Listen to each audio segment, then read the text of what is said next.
Bom dia, boa tarde, boa noite. Eu sou o Marcos Tanaka, diretamente dos estúdios da ECD Ambiental, dando as boas-vindas a vocês que nos ouvem. Esse é o podcast Áreas Contaminadas, em sua 6ª temporada, editado por Lilian Coreaço Riz e oferecido pelas apoiadoras e pelos apoiadores financeiros do Apoia-se. Nosso grande objetivo com esse podcast é levar mais conhecimento para vocês que fazem o mercado de GAC no dia a dia. Esse conhecimento vem na forma de conceitos técnicos e também na possibilidade de reconhecermos melhor as pessoas que constroem o nosso GAC. Como diz o poeta, quem resiste e insiste no fronte quer ver um novo horizonte se levantar. Nós, junto com vocês, lado a lado com vocês, insistiremos em resistir por muito tempo. Venha conosco lutar para que um novo horizonte se levante para todo mundo. Está no ar o podcast Áreas Contaminadas.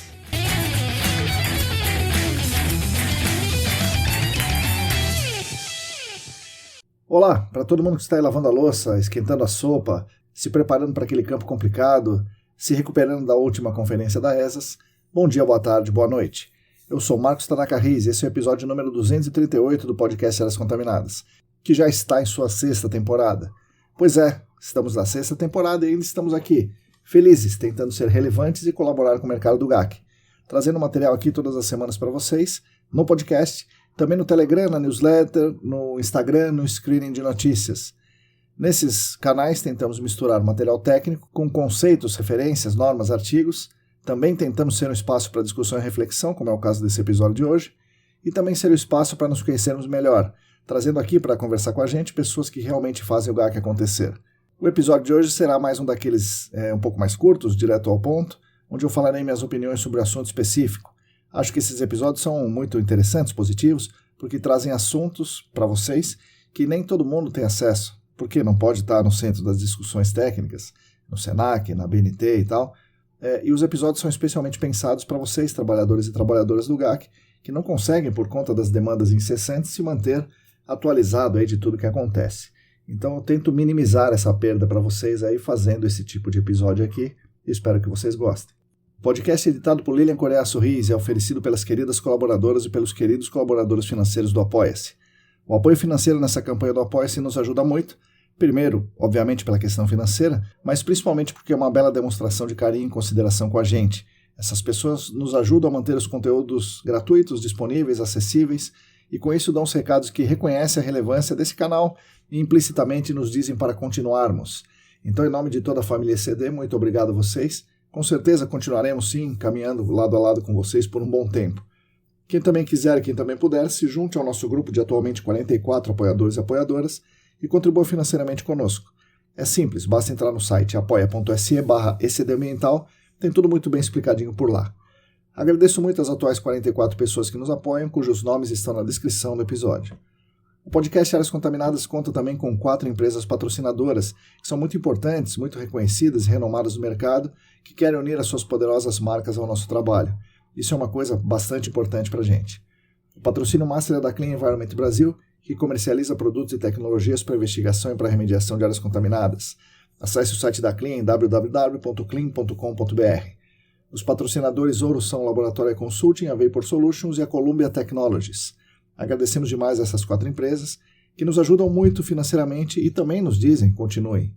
E com certeza, por conta delas, continuaremos lado a lado com essas 4 empresas por bastante tempo ainda.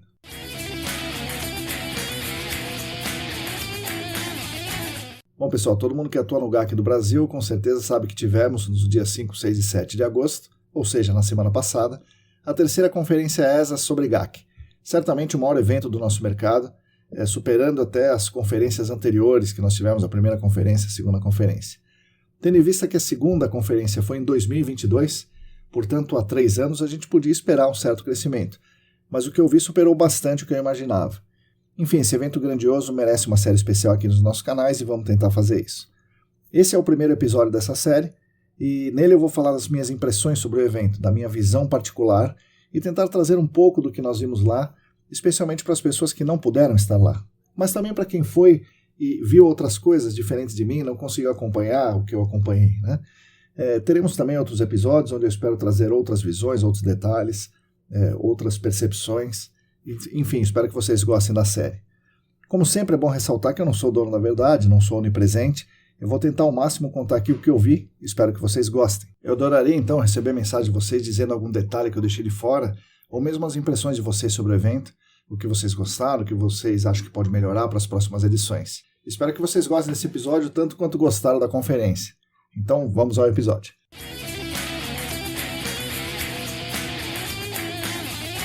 Vamos começar falando pelo evento em si. Eu falei um pouco disso na newsletter e vou tentar complementar por aqui. Vou começar pela grandiosidade do evento. Eu não tenho os números oficiais, eu ouvi falar em mais de 1.000 pessoas participando por dia, mas com certeza tinha muito mais gente nessa edição do que nas 2 edições anteriores. E com isso, por ter muito mais gente, foram mais trabalhos escritos, mais trabalhos apresentados, mais salas, mais estandes, mais gente conhecida, mais gente nova, mais pessoas de outros estados, pessoas de outros países, clientes, mais consultorias, mais universidades, enfim, de tudo foi mais, né? Então teve mais de tudo esse ano. Por motivos pessoais, eu preferia que o evento fosse no Senac, né? Claro, tem um apelo sentimental, mas também tem um entorno ali com mais ofertas de alimentação, mais banheiros. Fora que, na minha opinião, o Senac é o grande polo do GAC brasileiro, né? E mesmo sendo, de certa forma, longe, eu acho que, para mim, pelo menos, é mais fácil de chegar lá indo de carro, talvez porque seja o meu caminho da roça, né? Enfim, se eu pudesse escolher, diria que o evento teria que ser no Senac. Mas, pelo tamanho, teríamos que ocupar várias salas de aula além dos auditórios ali, né?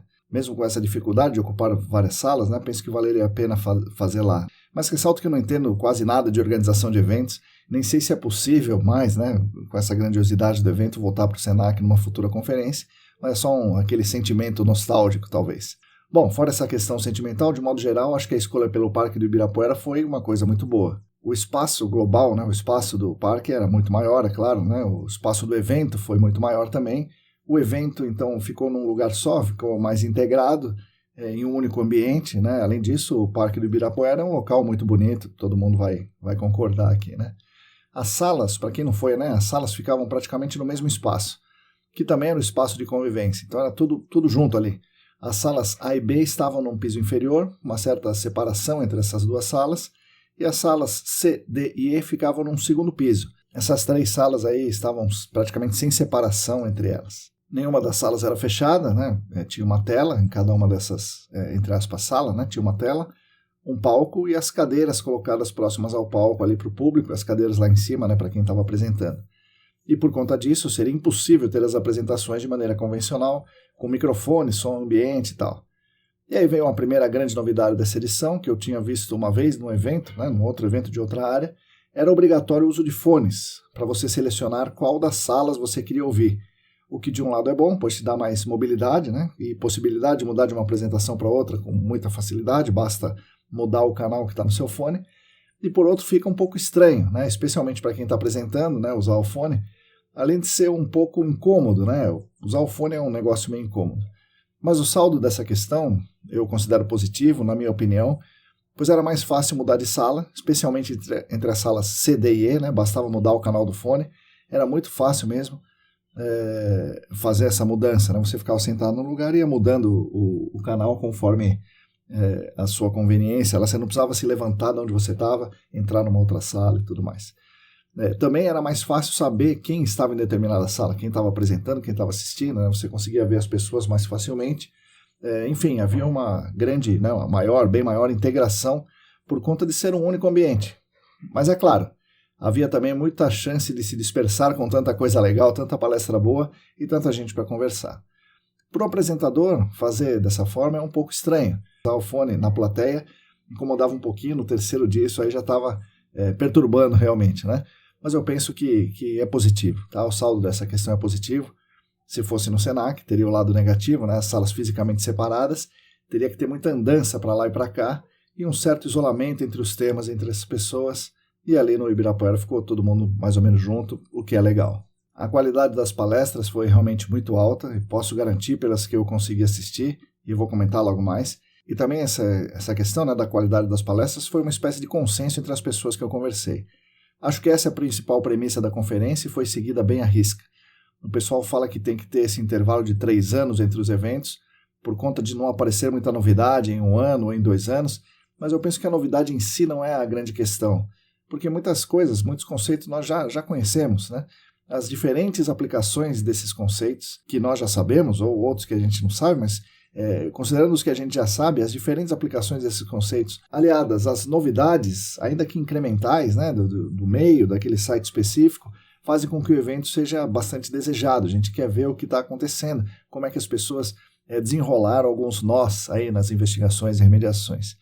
Eu mesmo acho que a conferência podia ser feita a cada 2 anos e prometo perguntar isso para as organizadoras quando eu tiver a oportunidade, se seria possível fazer essa organização a cada 2 anos.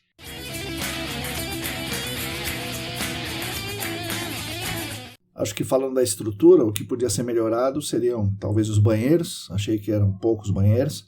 Estimo que precisaria mais ou menos do dobro de banheiros ali, talvez com a possível colocação de banheiros químicos, se não fosse, né, se no mesmo espaço, certamente não tem como construir mais banheiros, talvez tivesse que colocar alguns banheiros químicos. Além disso, no meu entender, um ponto fraco foi a disponibilidade de alimentação, né, de comida. Os food trucks ali que estavam ali na área do evento, na minha opinião, eram insuficientes, principalmente nos horários de alta procura, mesmo tendo ainda alguns food trucks ali do lado de fora do evento, no espaço do parque. Mas são, assim, pontos muito pequenos para se melhorar, e mesmo se não melhora esses pontos, se esses pontos não melhorarem, de modo algum arranha o sucesso do evento. Eu acho que as inscrições foram muito bem conduzidas ali, né? A chegada, né? A distribuição, o negócio da foto, o crachá, tudo isso foi muito bem feito. Acho que com bastante celeridade ali, não teve nenhum problema, que era um medo que a gente tinha, né? Mas acho que andou tudo muito bem. Então, como estrutura, acho que o evento foi também um sucesso, né? Não só tecnicamente, mas como estrutura, o evento foi muito bom. Um outro ponto que eu acho que é um problema, né? É o custo para quem vai para o visitante, né? Para quem vai na conferência. Não que não vale o custo, né? É um investimento que realmente vale a pena. Eu também compreendo que existe uma entrada gratuita para trabalhadores e trabalhadoras de órgãos públicos, para clientes, e que nós, lá do Senac, temos uma boa quantidade de bolsas de entradas gratuitas. Eu mesmo ganhei o ingresso e agradeço muito aí a organização por isso. Eu também compreendo que os custos da organização do evento são colossais, né? E precisa ter uma arrecadação que permita a realização do evento. Mas ainda assim eu acho que o valor do ingresso ainda é um pouco alto, né? Pensando, por exemplo, em quem está começando na área, em quem quer entrar na área, quem quer conhecer o GAC, e principalmente pensando nos trabalhadores e trabalhadoras do chamado chão de fábrica do GAC. E com um ponto extra ainda para quem está desempregado. É bastante gente, né, que está procurando um emprego, que acaba indo na conferência para tentar aí melhorar essa condição, né? Não sei se tem como resolver essa questão, né, do valor da entrada, ou minimizar essa questão, mas penso que é algo para a gente refletir com o mercado, né? Como é que a gente pode melhorar isso. E aí, aproveitando essa questão, eu gostaria de falar da participação dos trabalhadores e das trabalhadoras do GAC na conferência. Quem é aluno do Senac ganhou ingresso, que já é algo que ajuda demais, né? Você tem a possibilidade de ir para lá. E aí, mesmo ganhando ingresso ou tentando comprar, quem é de empresa grande, em geral, só ganhou o ingresso, né, que não é do Senac, quem é trabalhador comum, né, de uma empresa grande, em geral só ganhou o ingresso se teve algum trabalho aprovado para apresentação.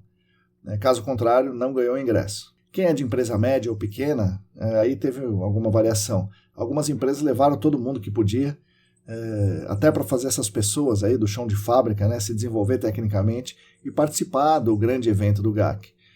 Outras empresas só mandaram chefes, né? E no caso de empresas grandes, algumas delas, ainda quem fosse lá, teria ou vai ter que compensar as horas, entre aspas, gastas no evento. É um problema que estamos inseridos enquanto mercado, né? Falta um pouco de carinho com quem faz o GAC, né? Os trabalhadores e trabalhadoras.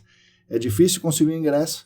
Se consegue um ingresso, é difícil conseguir uma liberação. Se consegue a liberação e ingresso, ainda tem a angústia do que ficou para trás ou de uma eventual necessidade de compensação dessas horas.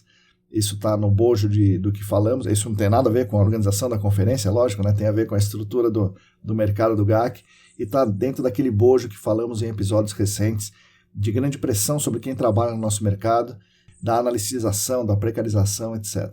Mas essa é uma longa história, né? A gente tem discutido no podcast, não nesse episódio, mas em outros episódios, e a solução para isso está um pouquinho longe, cada vez mais longe, eu diria. Eu penso sinceramente, e falo aqui novamente, que poderia haver uma associação das pessoas que trabalham no GAC para complementar a associação das empresas do GAC, que é a ESAS, né? A ESAS representa as empresas do GAC. Eu penso que deveria ter uma associação de pessoas, né, que trabalham, né, trabalhadores e trabalhadoras. Acredito que tem espaço para essa associação E mais que isso, existe a necessidade dessa associação para a crise que se aproxima aí de empregos dentro da nossa área. Bom, enfim, as questões estruturais da conferência são tranquilíssimas de resolver, e se não resolver também está excelente, né? Foi muito bom. A questão do custo me parece um pouco mais difícil de equacionar, né? O custo da entrada, né, para quem vai na conferência. Eu penso, no entanto, que vale a pena o aprendizado conseguido no evento, tanto o aprendizado técnico quanto de conhecer um pouco melhor o funcionamento do mercado e conhecer as pessoas que fazem o mercado. Ainda que essa questão do custo não se resolva, eu acho que o valor a ser pago é razoável ali, vale a pena pagar se tiver essa condição.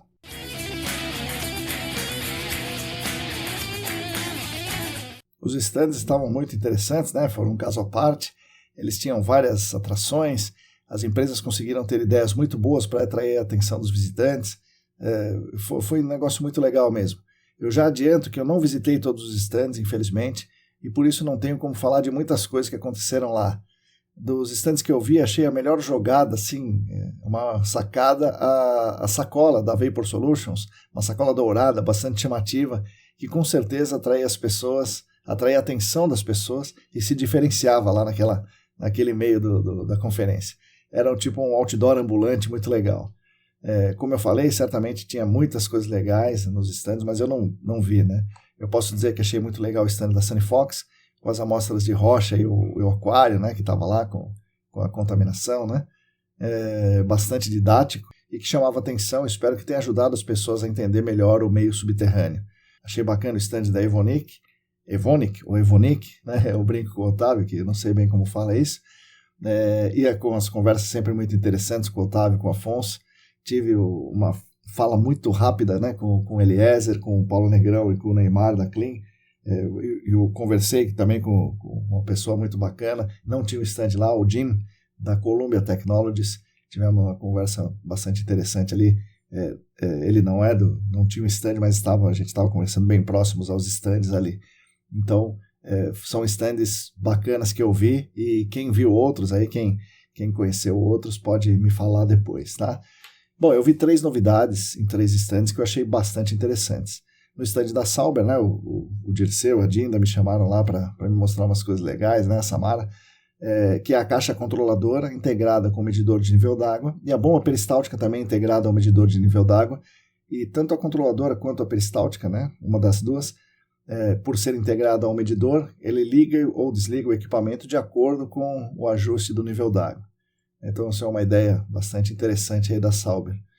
Vi o stand da Technology One, né, a empresa, né, recente aí do Renan e do Vitor, que são da Elo, né, também da Elo. E o Renan e o Vitor desenvolveram, junto com alguns parceiros, os aplicativos de coleta de dados em campo e de integração do campo com o escritório. Esse aplicativo permite que saiam relatórios automatizados do campo. Não só o perfil, né, mas o perfil de sondagem, que é muito interessante, eventualmente um perfil do poço, se for instalado um poço naquele ponto, e integrado até com as cadeias de custódia das amostras de solo que foram enviadas ao laboratório. É uma inovação que eu achei bastante legal, né? Muito legal mesmo. Finalmente, o pessoal da Vsol, Vapor Solutions e a Consulting, que lançaram algumas novidades, né, na conferência, com uma parceria com a Microbial Insights, né? Isso já está rolando, mas eles lançaram oficialmente ali, e lançaram também as filiais, né? Anunciaram que estão com as filiais abertas em Lauro de Freitas, na Bahia, e em Curitiba, no Paraná. Com certeza isso vai permitir uma expansão dos negócios deles e um melhor atendimento aos clientes deles do Brasil todo, né? Enfim, é isso aí que eu vi dos stands. Eu fico devendo um panorama melhor, né? Um panorama geral. Talvez na próxima edição eu preste mais atenção nisso, me desculpem aí os expositores, mas eu posso dizer que os 60 stands, sim, me parece que eram 60, né? Ficavam logo na entrada, ficavam muito bem posicionados, mas que acabavam tendo um espaço relativamente pequeno dentro do stand, né? Era um stand relativamente pequeno. Talvez na próxima edição seja interessante aumentar um pouco o tamanho de cada stand individualmente, mas sei que isso é uma engenharia difícil e complexa, vai depender do tamanho do espaço, número de patrocinadores e tal. Então era uma sessão bastante legal ali, né? Que atraía bastante gente. Eu espero que tenha rendido bons negócios aí para os patrocinadores. Afinal de contas, isso também é importante.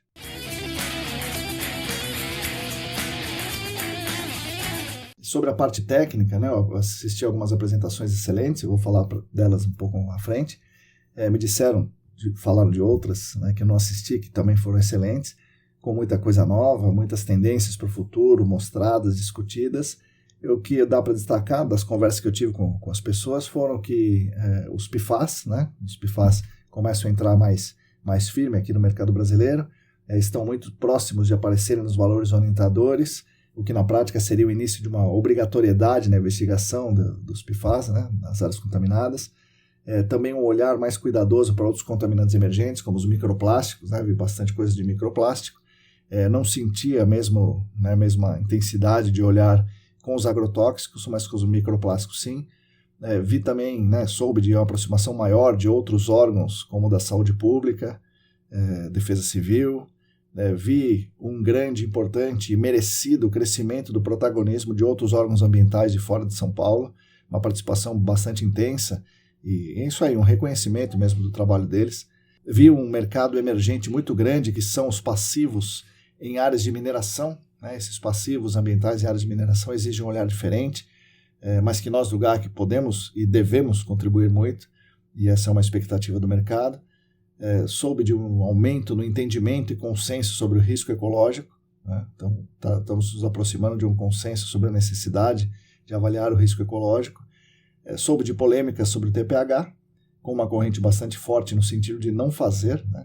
Algo que já é tradicional quando falamos em TPH, mesmo que a EPA traga abordagens que corrigem lacunas, as pessoas aí do mercado ainda procuram um jeito de não fazer, né, muitas coisas referentes ao TPH. E aí também dá para falar que o grande tema da conferência, segundo as pessoas me falaram, foi a intrusão de vapores, em muitas vertentes, né, tanto a amostragem do ar, do solo, do ar ambiente, análises químicas, interpretação dos dados, fator de atenuação que vai ter, que não vai ter, análises em tempo real, vias de intrusão, avaliações dos riscos, né, quais são os reais riscos de intrusão de vapores e muitos outros subtemas dentro da intrusão de vapores, sobre os quais tentaremos falar também posteriormente aqui em episódios especiais. Eu assisti a apresentações bastante focadas em investigação, foram bastante legais, né?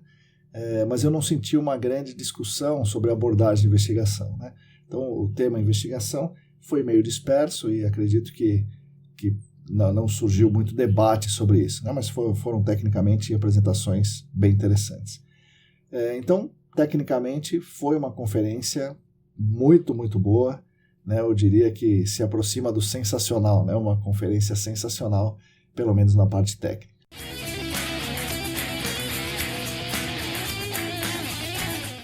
Junto com a conferência, tivemos alguns eventos no dia anterior, como alguns minicursos muito legais. Eu mesmo tive a oportunidade de ver um minicurso ministrado por uma das grandes lendas da investigação de áreas contaminadas mundial, e dá para falar que é uma das grandes lendas do GAC mundial, né? Que é o Murray Anderson, sobre quem farei em algum momento breve no futuro um episódio especial que ele merece. Entre uma porção de coisas, ele desenvolveu poços multiníveis como o CMT, ajudou a desenvolver o DILIF, e propôs junto com o John Cherry a ideia do fluxo e descarga de massa e investigação baseada em transectos, né, ou transects, né, em inglês. Uma outra coisa que ele fez muito interessante, ele desenvolveu o que eu chamo de perfilador vertical do aquífero, que está na minha tese. Ele desenvolveu para um trabalho que ele fez junto com a ERM do Brasil e me deu, né, assim, os equipamentos, e além da ideia, me deu os equipamentos que ele usou, e a gente descreveu isso na tese. Então é um negócio muito interessante, uma sacada muito boa. Mas a gente fala disso em outra oportunidade. Enfim, o Murray Anderson ministrou um minicurso muito bom, né, excelente, que eu tive a honra de assistir a convite dos meus amigos da Clean. Além desse curso do Murray Anderson, tivemos outros minicursos. O pessoal falou muito bem do minicurso do Rafinha, da Vapor Solutions, e eu acho que o minicurso mais importante, pelo menos foi o que as pessoas me disseram, foi o da segunda-feira à tarde, sobre intrusão de vapores, um workshop com a Lilian Abreu e o Dr. Henry Schuver, né, os dois da EPA. Infelizmente eu não acompanhei outros minicursos, exceto do Murray, né? Se alguém assistiu algum outro minicurso e quiser me contar aí, estou à disposição e eu compartilho aqui com os nossos ouvintes. Bom, ainda na segunda-feira tivemos a abertura da conferência, eu também não tive a oportunidade de assistir, mas eu soube que teve a presença de bastante autoridades, né, de pessoas da CETESB, inclusive do presidente da CETESB, o Tomás Toledo, que lançou, né, ele e a ESAS lançaram ali a terceira edição do Manual do Gerenciamento de Áreas Contaminadas da CETESB, Lembrando, a primeira edição é de 1999 e essa terceira edição agora está completo, né, disponível no site da CETESB. Também houve uma homenagem, né, nessa abertura ao grande precursor do GAC no Brasil, o Robert Cleary, que é um dos papas do GAC no mundo, como vocês já devem ter ouvido falar, e vocês, se quiserem, aliás, recomendo que façam isso, ouçam na live que eu fiz com o Rodrigo Cunha em 2020, e o Rodrigo conta bem essa história do papel do Bob e dele próprio, Rodrigo, né, no início do GAC brasileiro. Então foi uma merecidíssima homenagem ao Bob Cleary, que, aliás, falando em homenagem, o Rodrigo Cunha também é mais do que merecedor de homenagens, né? Enfim, além do Bob, foram homenageados os dois profissionais que estão na CETESB praticamente desde o início do GAC, o Elton Gloeden e o Vicente Aquino, que foram homenageados então pela ESAS. Eu não presenciei, mas eu soube que foi nessa abertura, né, que foi lançada também a revista GAC, uma revista científica da nossa área. Eu falo bastante dela aqui, né? Essa revista eu tenho a honra de fazer parte do comitê científico. A revista está disponível online e lá na conferência foram distribuídos exemplares físicos, impressos, muito legais. Eu tenho um aqui comigo, é bem bacana mesmo, gostei pra caramba. Nessa primeira edição foram selecionados 9 artigos, justamente por conta do espaço na edição física. Então foram mais de 30 artigos enviados, eu não me recordo exatamente, mas acho que foram aprovados entre 20 e 22 os 30 artigos, mas só havia espaço nessa edição para publicar 9. Então, em nome da revista, eu agradeço as 30 pessoas, né, mais de 30, né, os 30 trabalhos enviados, e parabenizo os 9 escolhidos, ficaram realmente muito bons e tem bastante potencial para melhorar aí o conhecimento técnico do nosso mercado do GAC brasileiro. É importante dizer que no momento da avaliação a gente não sabe quem são os autores do artigo e os autores não sabem, até agora não sabem exatamente quem avaliou o artigo dele, falando tanto dos avaliadores do comitê científico, né, quanto avaliadores externos. Mais para frente eu pretendo comentar um pouco sobre esses 9 artigos aí, essa revista, tá? A ideia da comissão, né, do comitê científico e da comissão organizadora da ESAS e do SENAC era fazer uma edição por ano, mas vendo o sucesso e a vontade das pessoas publicarem suas ideias, talvez possamos fazer mais números com uma periodicidade menor, talvez semestral, né? Vamos ver. E além dos artigos, tivemos nesse número inicial da revista GAC, um editorial interessante do Rodrigo Cunha e do Thiago. O Rodrigo, que foi o idealizador e grande batalhador pelo sucesso da revista. E também tivemos uma reportagem, que é um debate, né, com grandes nomes do GAC, falando de casos complexos. E os grandes nomes são o Paulo Lima, o Sacha Hart e o Flávio Linkevis.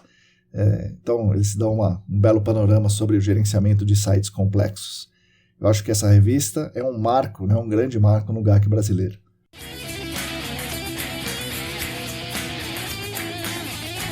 Bom, o episódio um pouco mais curto está ficando meio longo, né? Como sempre. Eu vou falar um pouquinho aqui, tentar falar bem rapidamente das apresentações que eu assisti na íntegra, né? Começando pela primeira que eu vi logo na terça de manhã, da Jane e do Wesley, e eu vou falar aqui do apresentador, da apresentadora, não vou falar de todos os autores do trabalho, porque acabo não sabendo, né? Esse primeiro artigo da Jane e do Wesley fala do controle de qualidade de amostras, na perspectiva de a gente olhar para interferentes nas análises químicas em casos com etenos clorados em fase dissolvida. Eles falaram de vários interferentes, especialmente do ferro 2, do cloreto e do sulfato, e como eles conseguiram, a partir de alguns controles, identificar e comprovar que o ferro 2, o cloreto e o sulfato e outras coisas interferem em amostras de água, de etenos clorados, lembrando, né? É curioso porque o ferro 2 tem no ambiente redutor e muitas vezes, né, em caso de etenos clorados, o ambiente é redutor. Então, provavelmente teremos ferro 2 e esse ferro 2 acaba atrapalhando, interferindo aí nas análises químicas dessa fase dissolvida. Da mesma forma, o cloreto. Né? O cloreto, obviamente, está presente nesse tipo de site contaminado com etenos clorados, então é fundamental a gente entender como é que isso funciona e avaliar, né, o potencial desses interferentes interferir. Então, um belo trabalho da Jane e do Wesley. Vi também, né, logo no primeiro dia, seguida dessa, uma apresentação da Elizabeth, do LAMAS, né, do laboratório, um grupo de estudos da Unifesp, que tem o CEPAS envolvido, etc., e ela falou da contaminação cruzada de amostras de PFAS. Então, para coletar a amostra de PFAS, ela precisou fazer um controle de qualidade para ver o que interferia, né, dos materiais usados em amostragem, e é um cuidado danado para tomar, e ela constatou, entre outras coisas, que tem uma possibilidade importante de contaminação cruzada no medidor de nível. Então, veja só, né, como que a minúcia que a gente tem que prestar atenção somente para amostrar a água potencialmente contaminada com PFAS, isso aí ainda vai dar um belo trabalho para a gente. Ainda nessa sessão, né, sessão de amostragem de matrizes ambientais, eu vi a apresentação maravilhosa da Kimberly, falando de como ela propõe que seja a descrição de amostras de solo e a transformação dessa descrição no relatório, com a identificação, delimitação e caracterização de unidades hidroestratigráficas. A Kimberly propõe que se faça a partir de uma descrição bastante detalhada. Depois que se descreveu detalhadamente, se faça, né, com um olhar mais distante, uma relação daquilo que foi descrito com os ambientes deposicionais. Então, tentando relacionar isso com a descrição das faces, entendendo o ambiente deposicional e relacionando o detalhe a esse ambiente deposicional.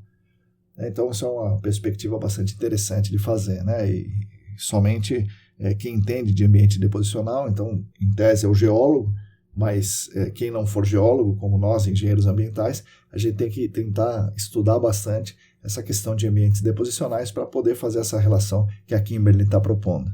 Uma pergunta bastante interessante foi feita para ela na apresentação, perguntando assim, como fazer quando o modelo 3D, né, o software, não aceita a descrição mais detalhada? Como agrupar os detalhes das descrições de modo que o modelo 3D, que o software que faz o modelo 3D, possa aceitar essa descrição?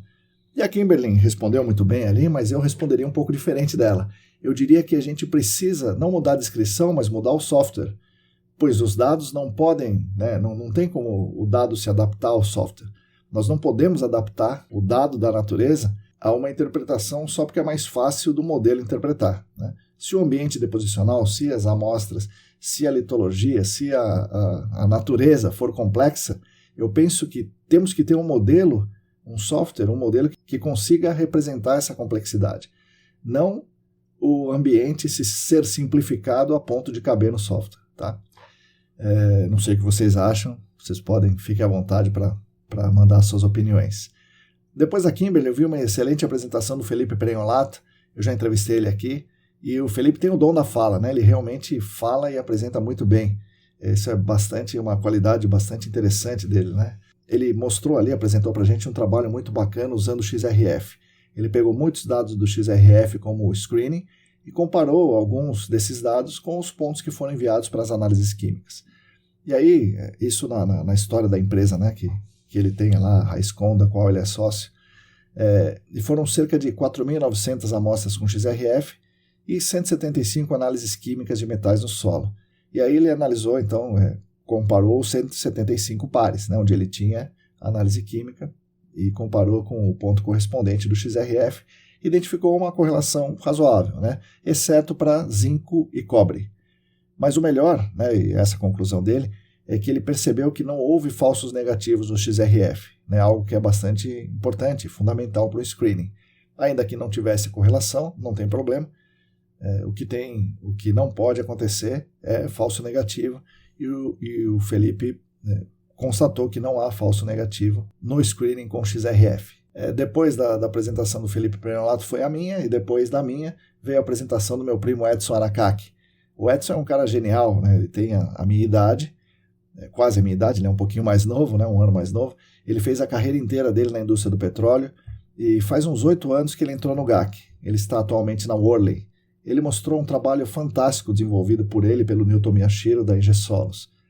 Então, como é que é isso aí? O Edson notou que a amostragem de solo quente, durante aí a verificação da eficiência e eficácia da remediação termal, essa amostragem de solo quente era muito falha, porque o diâmetro do amostrador é de 25 milímetros, né, 1 polegada, e o comprimento do amostrador é 60 centímetros. Por ser um diâmetro muito pequeno, ele dificulta a entrada de solo.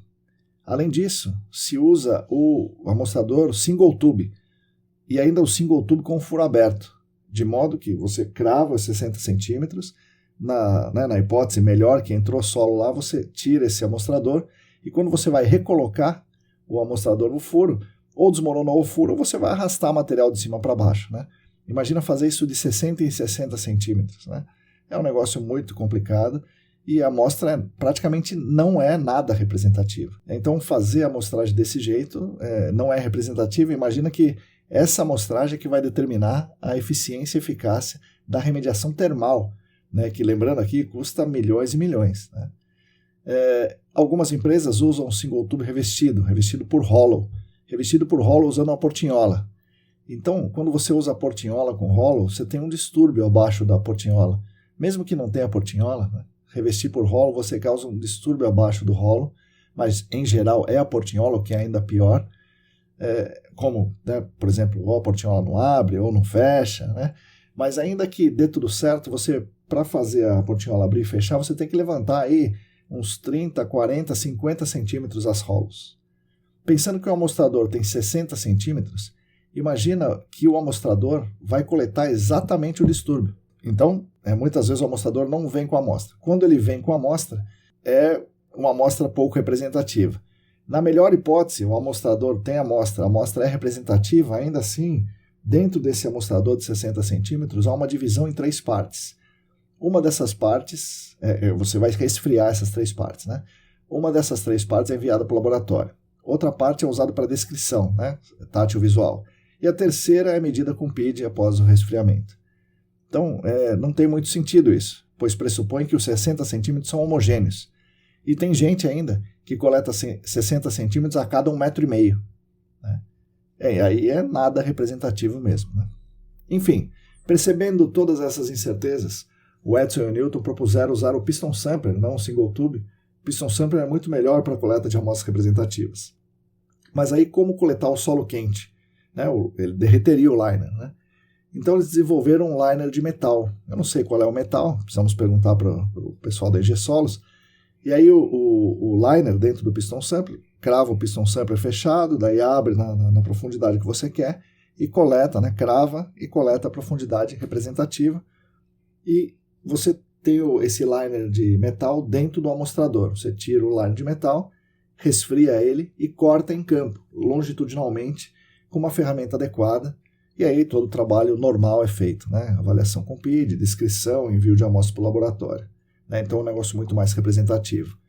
O Edson relatou que conseguiu avaliar a remediação de modo mais assertivo e percebeu que ainda havia contaminação na área, que não tinha sido evidenciada com a metodologia comum ali, né, que eu acabei de citar, com muitas incertezas, de amostragem de solo quente. Então isso é um pouco preocupante.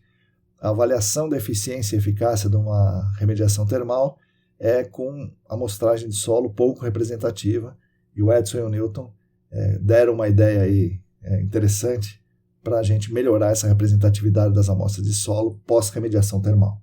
Bom, finalizando o primeiro dia aqui, as apresentações que eu vi foram do Diego Silva, né? O Diego falou sobre uma combinação do QGIS, do PostgreSQL e de softwares livres, e eu vou falar, nós teremos um episódio especial aqui sobre essa combinação aqui, que nós vamos gravar com o Diego e vou apresentar para vocês.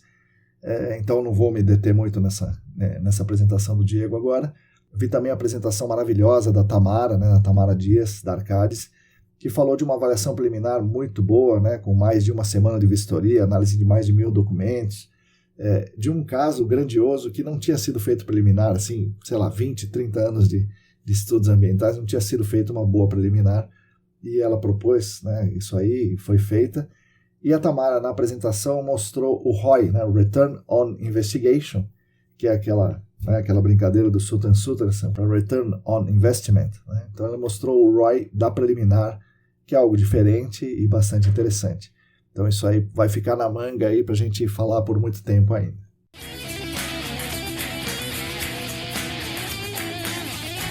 Ainda sobre as apresentações, né, no dia seguinte, né, no segundo dia, na quarta-feira, eu vi 2 apresentações bastante impactantes. Só vi 2, queria ver muito mais, mas vi apenas 2.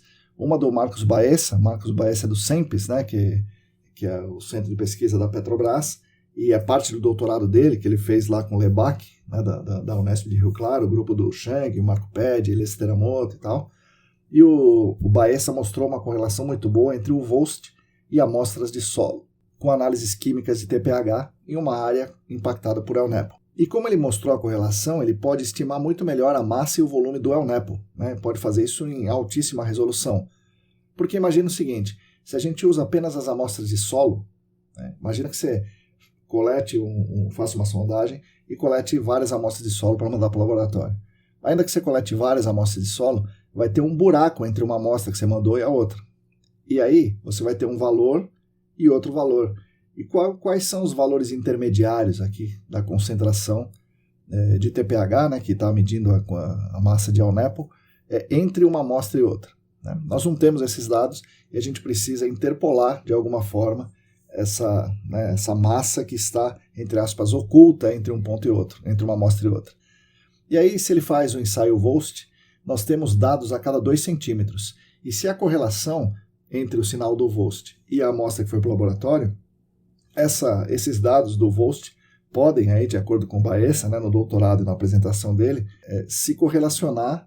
Portanto, esses dados do VOST podem dar a concentração, né, relativa nesse intervalo. Então é um negócio fantástico, né? E aí ele pode pegar quadradinhos de 2 centímetros, né, no perfil e falar aí sobre a quantificação de massa com muito mais detalhamento do que se faz hoje. Tá? E esse trabalho dele, além de ser um trabalho bom, ainda me deu a ideia de a gente fazer algo parecido, né? Como a gente não tem o VOST com facilidade, a Unesp de Rio Claro tem, mas nós não temos.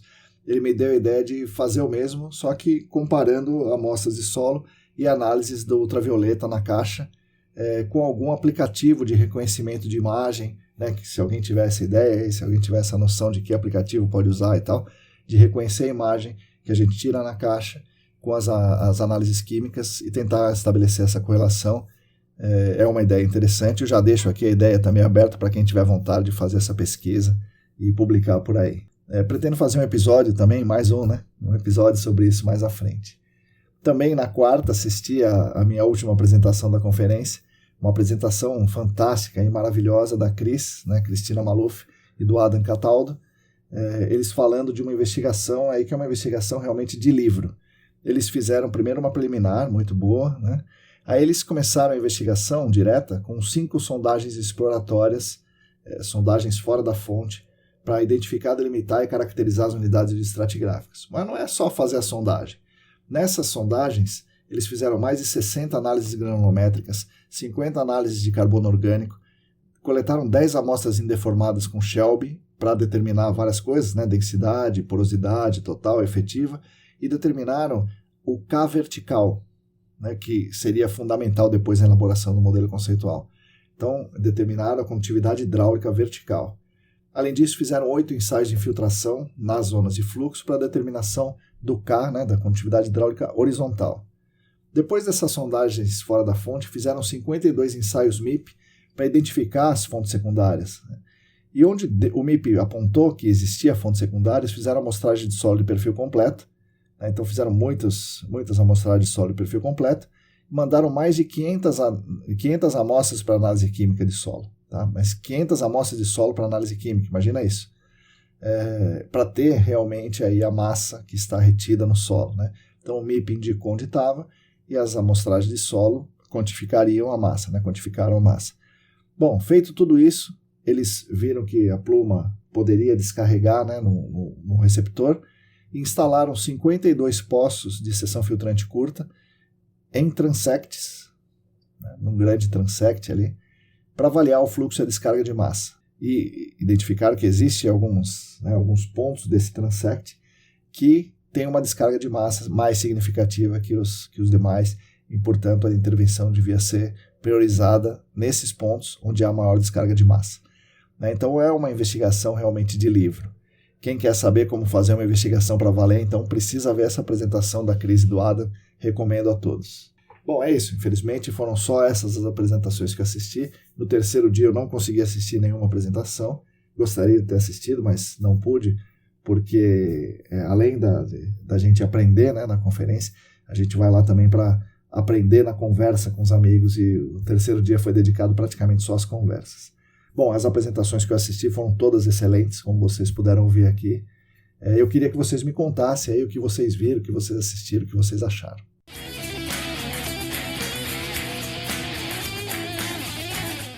Por fim, como eu falei na newsletter, né, sobre o âmbito pessoal, né, para mim foi um evento maravilhoso. Né? Vi muita gente, conversei com muita gente, revi amigos e amigas que eu não via pessoalmente há muito tempo. Conheci pessoalmente pessoas que eu conversava virtualmente há bastante tempo. pude dar uma cara à voz que aparece nos podcasts, né, para quem foi falar comigo, e pude dar um corpo à minha imagem nas câmeras das aulas online. Né? Muita gente assiste às nossas aulas online e não tinha me visto, né, assim, pessoalmente. Tirei muitas fotos, aí ganhei muitos abraços, enfim, recebi muito carinho de muita gente que assiste às nossas aulas, que ouve os podcasts, que nos lê na newsletter. Foi muito legal mesmo, realmente muito legal. E um fato bastante curioso, foi um amigo, né, o Ronaldo, que me ouviu fazendo uma pergunta na apresentação da Jane e ao ouvir pensou, é ele que faz o podcast. E aí veio falar comigo por causa disso. O Ronaldo é um cara bastante expansivo, bastante extrovertido, um cara muito bacana, né? Então isso foi muito interessante. Eu também pude falar rapidamente com alunos e alunas que eu só tinha visto nas aulas online e falei até com um aluno, né, com um ouvinte e aluno do exterior, né? E como cereja do bolo, tive a honra de ter um trabalho selecionado para apresentação oral, né, onde eu falei sobre amostragem de solo, claro, e eu pretendo fazer um episódio bastante especial em breve sobre essa minha apresentação. E para aumentar ainda mais a minha felicidade, a sala, né, durante a minha apresentação, estava bastante cheia de pessoas que queriam me ouvir falando, mesmo com a apresentação na hora do almoço, né? E aí muita gente veio falar comigo depois da apresentação e para mim foi maravilhoso, assim, né? Foi ótimo. Então, essa energia, esse carinho, né, como diz no Star Wars, essa força, né, essa conexão cerebral, ou BrainNet, né, como diz o Miguel Nicoleles, nos dá forças para continuar fazendo esse trabalho aí por um bom tempo. Então eu agradeço imensamente a quem foi conversar comigo, mesmo eu sendo um cara meio envergonhado, né, eu gosto de falar com vocês, eu gosto de ouvir o que vocês têm para contar, e foram realmente muitas histórias que vocês me contaram, muitos casos, muitas coisas legais que eu ouvi por lá. Eu ajudei um pouco, dei alguns conselhos, mas eu aprendi muito mais, com toda certeza. Eu espero ver todas e todos vocês aí na próxima conferência.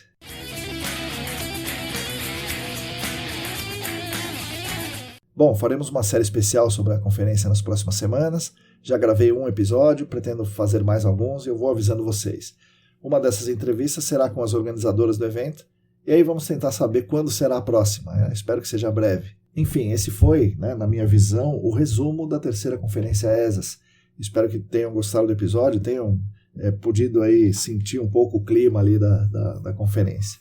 Agradeço a vocês que me ouviram, agradeço demais as nossas empresas patrocinadoras, a Clean Vapor Solutions, o Laboratório Consult e a Columbia Technologies. Agradeço aos atuais 44 apoiadores e apoiadoras financeiras no Apoia-se. E agradeço especialmente a vocês que são a razão de existência dos nossos canais. Vocês aí que fazem o GAC no dia a dia, que nos acompanham, leem, ouvem, sugerem, que participam dessa construção coletiva maravilhosa que nós temos aqui. Ouça esse nosso podcast no Spotify e no YouTube, inscreva-se no nosso canal Áreas Contaminadas no Telegram, nos siga no Instagram, @ECDambiental, e assine a nossa querida newsletter. O link para a inscrição está na descrição desse episódio. Enfim, com tudo isso, fiquem conectados conosco, nos ajudando a construir essa comum unidade do GAC. A todos e todas vocês, muito obrigado e até a semana que vem.